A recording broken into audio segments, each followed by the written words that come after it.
So thanks very much, Chris. Thanks again to the panelists.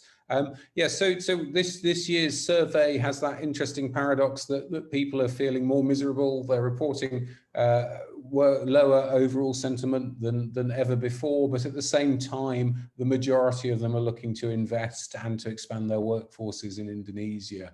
I've talked a little bit about this in previous years. I think fundamentally the companies that are here in Indonesia, they know what it's like. They know how to work their way through sort of challenges and obstacles, and they know how to make sure that they can get things done that they want to, and they can get to the point where their business is thriving, growing, and employing more and more Indonesians.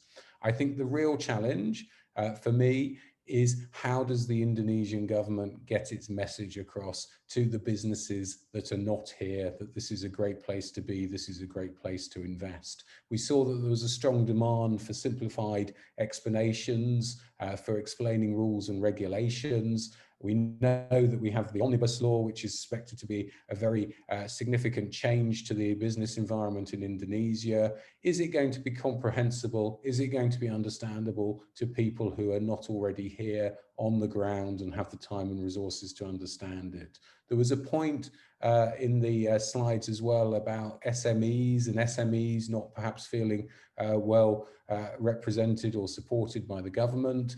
Maybe that reflects the fact that not many SMEs replied to the survey, but it's going to be the smaller companies that find it harder to come to Indonesia and harder to understand Indonesia. At what point will those sorts of companies decide that Indonesia is an exciting opportunity to explore and to enter when they're comparing themselves to other markets such as Malaysia, Thailand, and Vietnam in ASEAN, who are the competitors?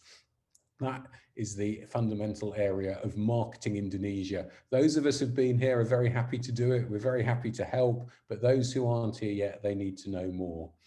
Second point I just raise in the conclusion is a very interesting point about sustainability and development from both the panelists.